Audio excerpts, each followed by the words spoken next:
Good morning, AMPS folks. I am just about to share my screen with you now for our presentation. Great. So hi, conference goers. I'm presenting today on behalf of myself and Dr. Barbara Rauch. Barbara is an associate professor in the School of Interdisciplinary Studies at OCAD University in Toronto and the co-director of the Data Materialization Studio Lab.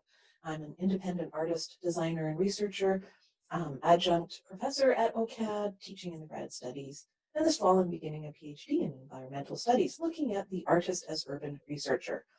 So our talk today focuses on exploring the digital archive as a speculative public exhibition space. Today we present a preliminary outline of an artist-designed digital archive. We consider the potential of an artist-developed metadata schema and the digital archive as public exhibition site. And we have two case studies of digital works that have complex material beginnings. We show how they would live on what we are calling Archive Thing, which is an archive platform for artists. Through our practice-led research, we ask, what does the studio practice change or respond to when we're talking about sustainability and material concerns, such as the socio-political and ecological questions of the Anthropocene? How do we respond to the situations of the post-studio, post-exhibition, post-art storage, and even post-materiality, these conditions? We are considering the changing platforms for exhibition and sharing research. Space and opportunities in physical museums and contemporary galleries is reduced and therefore has changed the opportunities for artists. We ask, how can contemporary studio practices negotiate new and emerging technological systems and platforms? How can we curate, interact, and experience digital artifacts? And what will be the permanent changes in our virtual landscapes because of the pandemic, and what will an artist-designed archive provide? As makers and researchers, we're interested in creating work that posits question is speculative and therefore may operate outside of time and location constraints, such as a physical gallery space. We're interested in defining a project space that integrates theoretical and practical. We reconsider the realities and affordances of digital platforms, and considering the physical history and future of individual art objects. And in the end, we are interested in creating spaces for these biographies of the objects, is what we're calling. So our proposal for this space is called Archive Thing. We propose this as a new kind of creative institute or organization, one that focuses on the research and artifacts that artists produce. When we speak of artists, we also mean designers, architects, and researchers in this kind of terminology. Thinking of the pre-pandemic realities where opportunities for artists to share works has been constantly shifting. We see independent galleries are closing in the larger cities due to new urban conditions such as gentrification. Museums and Kunsthalls curate very few exhibitions per year. Studios are smaller and becoming unaffordable, and the urban conditions for the artists are changing them. Against this backdrop, we situate our proposal, Archive Thing, a new public space for artists and for artworks. In this new public space, we are looking for a new platform to exhibit works and research, publish works or research, discuss works, share works, and connect with other makers. We're looking for a new platform which allows much more in-depth enveloping of works, where we can discuss and share the making, the processes, the mistakes, and the conditions of making. We're looking for a new platform that encourages complexity and a kind of rhizomatic interconnections. We've been calling these details the biographies of the objects, and these are the stories and narratives that include all of these facets of making and producing the studio works. So we're looking for alternative spaces to discuss, theorize, curate, and display aspects of work that may never get presented in these more traditional spaces. Our proposal considers the digital space as both a public archive and a public exhibition space. Archive Thing then is a multifaceted concept that speaks to the potential for open storage and open access. Digital space is public space. Databases and servers could be seen for curatorial and presentation potential, and an alternative to a museum or a gallery. It's designed and developed, governed, managed by artists and makers for artists and makers. Why do we need an archive thing? So our proposed design for unique metadata fields to be expansive and poetic will encompass aspects of the making that get lost in these other venues and platforms. We hope it coaxes material objects into the virtual. We open a space to discuss things like smell, touch, light, texture, sound, the versioning, timelines, etc. We suggest that these aspects of making are rich and important narratives around the artifacts. It's a new social space for artist makers, and it becomes a place to publish new research narratives. It becomes a repository for artists' research and work, and is open to researchers across disciplines. As I said, we are looking to build a new platform to exhibit, publish, discuss, share, and connect with other makers. So the archive thing discussion is broken into our short theoretical discussion of objects and artifacts, a quick discussion of space, real to abstract, which then leads to a discussion of an artist-designed metadata schema. The archive thing is a container for stories, processes, as we have pointed out, biographies of objects and artifacts. Archive thing encourages a complexity that generally gets lost during the process of cataloging, a process that aims to document and describe the object with a generic language, with the hope to categorize and label, all to locate the object for a future researcher. A discussion of the epistemic object by Lorraine Daston is of interest to us. We find an interdisciplinary discussion in her writing about the scientific object by comparing that with the objects that artists create. In these cases, objects become tools and indices to deeper interdisciplinary research and considerations. She says, objects throw themselves in front of us, smite the senses, thrust themselves into our consciousness. And continues, they remain objects of research as long as they have the power to manifest themselves in yet unthought of ways in the future. Daston calls for cross-disciplinary researchers to abandon the cherished classifications of these epistemic objects, which is of great interest to us as artists. The artist plays with this kind of rich continuum through the yet unthought of ways to consider the epistemic nature of cultural objects, situating the material objects created by artists as open to be reclassified or maybe curated and reconsidered by other researchers. Archive Thing began as a theoretical model stemming from our studio works. We suggest this artist-designed public research site has great potential for realization. We are basically looking for a place to tell these stories, these stories around these objects. This leads us to our quick discussion of space, both real and virtual. We seek to find the continuum from the real space of our studio to the virtual space online. Artists, objects, and artifacts, including experiences and installations, all presume an embodiment, a thing in space or performed in space. Museums and galleries have historically been active sites that offered a space or place for artists, curators, historians, researchers to position objects so as to show a point of view, both literally and conceptually. Whether in the round, on the wall, floating in space, these objects presented a physicality. Art objects, rhizomatically connecting to other ideas, publishings, etc., might be described as in a constant state of becoming. For Barbara and I, makers of both digital and material artworks, we've been considering the shift in our artifact objects as we move them from physical space to digital space. We add here that by telling the object stories, meaning the sharing of the works on the archive thing, we provide the potential for unique, unplanned, as Daston says, as yet unthought of connections between distinct databases. Archive Thing creates a space for the iterative, evolving, even unfinished works.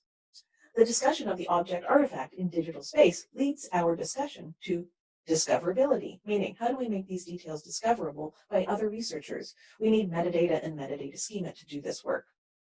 We have a short discussion on metadata and then show you our proposition for the metadata schema. Firstly, why do we need metadata for digital objects? It's to encapsulate and describe our digital artifacts for future use, research, and display.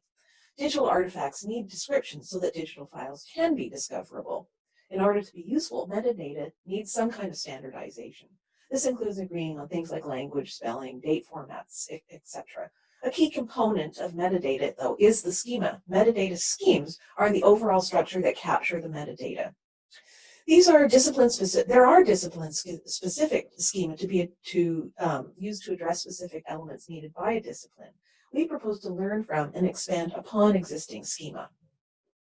Our proposal suggests metadata fields to be more fluid, open, narrative-based, and to encompass many more fields than found in the existing schema. And here's just a current use example, which are kind of generic administrative metadata and a technical metadata used from Adobe software program. And both use this generic schema called Dublin Core. Pardon me. One schema, cataloging cultural objects, which was developed by the Virtual Resources Association, inches a little closer to our needs as makers, but not quite. It seems that no artists were on the development committee, and the imagined end users are museums, libraries, and archives, and possibly curators and historians. But there's no mention of the makers of the objects, and usually the intention is to archive works that are already published. So we ask about all the works that have no publishing history, that live outside of institutional frameworks within our studios, for instance. Our proposal involves rethinking the possibilities of metadata and the schema. We propose expanding the fields and opening up to the realities of our practices as artists.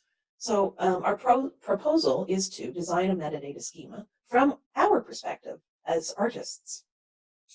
Then we would consider the art data as this new way of experiencing digital art. And this would be through a kind of poetic exploratory finding aid and a digital display which maintains all the metadata that has not been captured in other forms. Archiving becomes a place to store the enriching biographies associated with the artifacts. Through the expansive and poetic metadata fields, we try to answer the question of how to keep the fullness of the story with the object. This wireframe shows our initial ideas for containers of complex descriptions, allowing for many types of narratives and authorships. These new containers, of which we imagine many, will allow for digital artifacts to be inscribed with their complexity. A future researcher could then access the digital package from many rhizomatic facets. And here's just a zoomed in version looking at conditions of making, the object of subject, the object as subject, etc. Pardon me. We test archive thing now conceptually by using the studio projects developed in real space and time and then transferred to digital realms. We have selected 2 case studies that pose questions about objects, making processes, space, and what documentation could mean. Some questions arise. How do we move material objects into the space of the digital? What narratives do we need to envelop the practices of making art objects? What type of documentation will tell the narratives of the objects? And how do we ensure discoverability? Case study 1 takes lo-fi models through a documentation and digitization process and contemplates how these objects behave as prompts for a socio-political and urban theory discussions. These future city objects are meant to prompt discussions about urbanity, sustainability, and challenge our notion of built forms. They are lo-fi, low-tech models, and they were always meant to be provisional, i.e. tossed away after being documented. Many models have been produced, and this image here shows the early issue, which is which digital representation of the artifact was more correct. In this image, I'm asking through my camera, which point of view tells the story of the object? This led to my questioning of how to digitize the artifact and how do these objects then function as physical and material objects, as images, and as digital objects. And finally, how do you share, present these lo-fi models as digital artifacts? This is just an animation, obviously. I'm not completely convinced by the animation documentation I tested in the round photogrammetry process, where surprising rendering, artifacting happened through the software and the algorithms. Things happen in digital space which do not occur in real space. So here we see another form here called cloud sled, which is now a new form occupying digital space. Here, things like atmosphere, scale, weight, gravity, context of the original model are removed. This facet of the experiment introduced yet another complexity to the project. Are these mesh models now a different project? What can these new landscapes and attached artifacts share with us? What new meanings may emerge or surface? Introducing CloudSled then to the archive thing, we start to fill in the metadata with the artifacts from our case studies and start to consider the conditions of the making, the object as subject, and experiencing the artifacts, all of these things. This slide, we understand that these are complex objects and layered narratives, and this slide, a metaphor, posits the digital artifacts, that digital artifacts are hard to contain and need a wide and deep set of artist-developed metadata fields. Pardon me. On to case study 2. In Barbara's tissue study and performance, we were challenged by the large series of project assets. Selecting appropriate documentation, how to show process and performance, considers the potential of prints to bring the work back to real space. Here we look at the work that speaks to the iterative act of making. Then we show a selection of raw files from the photo shoot in situ. And we note that we want to include metadata like the gestures of pulling the tissues, the constantly changing sky, the scaffolding for the images, etc. And then this is a view of all the thumbnails from the entire tissue box. Performance. For the potential metadata, we include details like the entire box now has been processed. The box of tissues is brandless. The sky changes during the duration of the performance. The preliminary section and curation of tissues forms for digital printing maintains the mishaps as part of the conceptual aspect of the work. This view shows the tissue removed from the context and then being prepared for later use. And then this is the final view, which has gone through 6 steps of processing. Select the sky, resize the sky, combine layers, position the object, print on Fabriano paper, and then consider the future of the digital files. And then we see the work situated in archive thing as the finding aid. The set of metadata fields here expands to things like the digital and synthetic surfaces, post-digital aesthetics, and we include things like the theoretical text that Barbara is reading, discussing things like access and the Baroque, referencing Bataille and Munster as part of the biography of the object.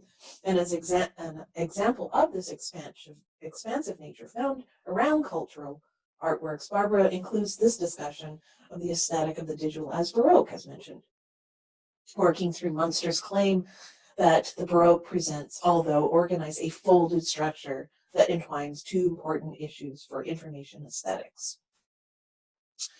These are just 2 practice-led projects that push our discussion of the archive thing forward. So we ask, how do the digital artifacts maintain a connection with their material counterparts? What does the digital artifact want that's different from the material version? How do we manage these iterations, the physical, the digital, and the conceptual? And how do we maintain the connectivity of the object and its trajectory and lifespan?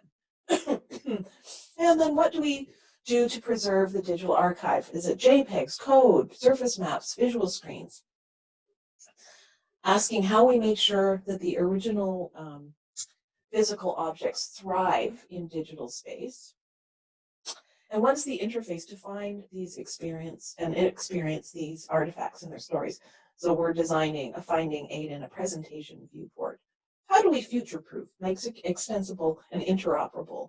And lastly, because we're conceptualizing this as an open access archive, we see the digital archive becoming a public space.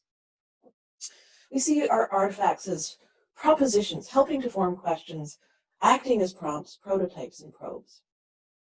Our digital artifacts present themselves outside of physical realities. We want to work on the continuum from the real material world to the digital data, and without losing the qualities of physicality, materiality, tactility, relatability. We are basically interested in the relationship between the material object and their digital iterations and their final public display. So questions then, what do we do about the authorship? Who authors the metadata? What about the potential for corrupting the history of the object? We note that we inherit many contemporary issues around security, copywriting, hacking, and censorship that would all need to be discussed. And finally, we're continuing this research through the Data Materialization Studio Lab at OCAD, and welcome interested collaborators. Thank you very much. And I will unshare my screen. Thanks.